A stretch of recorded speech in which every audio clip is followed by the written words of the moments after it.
அரசியல்ல ஜெயிக்கணும்னா பலமான முதல் சக்தியா முதன்மை சக்தியா இருக்கணும். அதுக்கு நல்ல கொள்கைகள் தேவை. ஏன்னா கொள்கைகள் தான் அரசியலுக்கான ஸ்ட்ரென்த், டிசிப்ளின் எல்லாமே.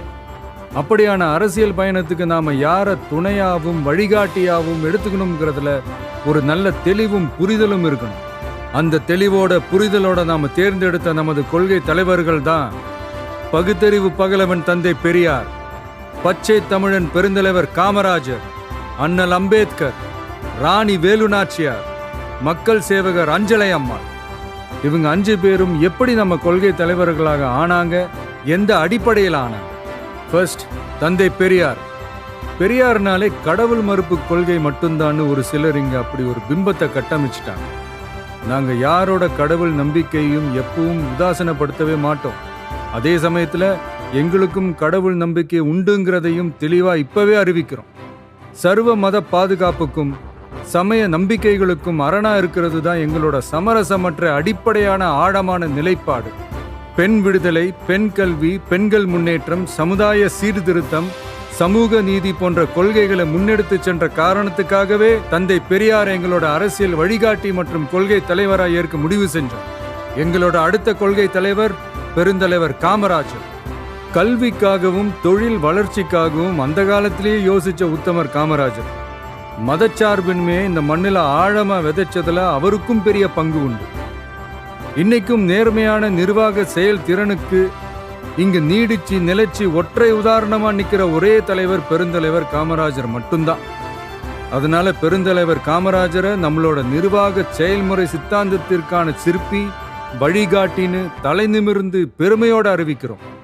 நமது அடுத்த கொள்கை தலைவர் இந்திய துணைக்கண்டத்தின் அரசியல் சாசனத்தை ஆக்கி காட்டிய சட்ட மேதை அண்ணல் அம்பேத்கர். சமூக நீதி, சமநீதி, சமவாய்ப்பு, வகுப்புவாரி பிரதிநிதித்துவம், இது எல்லாத்தையும் தன்னோட மூளையிலையும் செயல்லையும் சுமந்து நின்ன அவரை எங்களோட கொள்கை மற்றும் வழிகாட்டி தலைவராக ஏற்பதை இன்முகத்தோடும் இருமாப்போடும் அறிவிக்கிறோம். எங்களின் ஆகப்பெரும் அடுத்த வழிகாட்டி இந்த தமிழ் பெருநிலத்தின் சிவகங்கை பகுதியை கட்டியாண்ட மாபெரும் பேரரசி, பெண்ணரசி ராணி வேலு நாச்சியார். தன்னோட கணவரை இழந்த பிறகும் கூட கைம்பெண்ணா வீட்டுக்குள்ளேயே முடங்கி கிடக்காம வாளேந்தியும் வேலேந்தியும் இந்த மண்ணை காக்க போர்க்களம் புகுந்த வீர புரட்சியாளர். இந்தியாவோட முதல் விடுதலை பெண் போராளி தான் நம்ம வேலு நாச்சியார். நாடாண்ட தமிழச்சி. எதிரி எவ்வளவு வலிமையா இருந்தாலும் சரியான நேரம் பார்த்து இறங்கி அடிச்சா யாரா இருந்தாலும் ஜெயிக்கலாங்கிறத அர்த்தத்தோட சொன்னதுதான் அவங்க வாழ்க்கை. எல்லா சமூகங்களோடவும் இணக்கமா இருந்தது மட்டுமில்லாம அந்த காலத்திலேயே இஸ்லாமிய சகோதரர்களோடவும் நல்லிணக்கத்தோட இருந்தவங்க தான் நம்ம வேலு நாச்சியார்.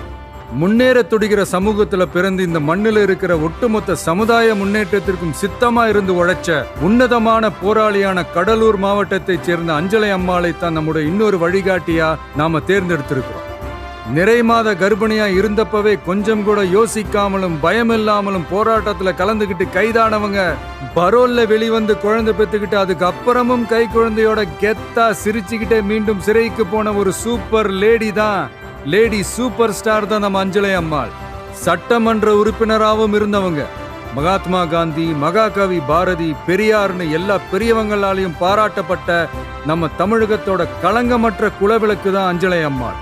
இதுவரைக்கும் பெண்களை கொள்கை தலைவர்களா வழிகாட்டியா எந்த அரசியல் இயக்கமும் அறிவிச்சதில்லை. முதல் முறையா அதுல முத்திரை பதிக்கிறது நம்மளோட தமிழக வெற்றி கழகம் தான்றத பெருமையோடவும் கர்வத்தோடவும் சொல்றோம்.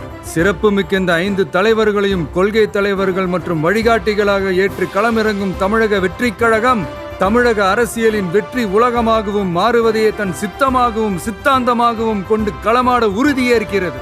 எப்போதும் கொள்கை வழியில் சமரசம் இல்லாமல் நின்று தமிழ்நாட்டின் வெற்றிக்காக புதியதோர் விதியொன்றை புதுமையாய் நாம் செய்வோம். வெற்றி நிச்சயம்.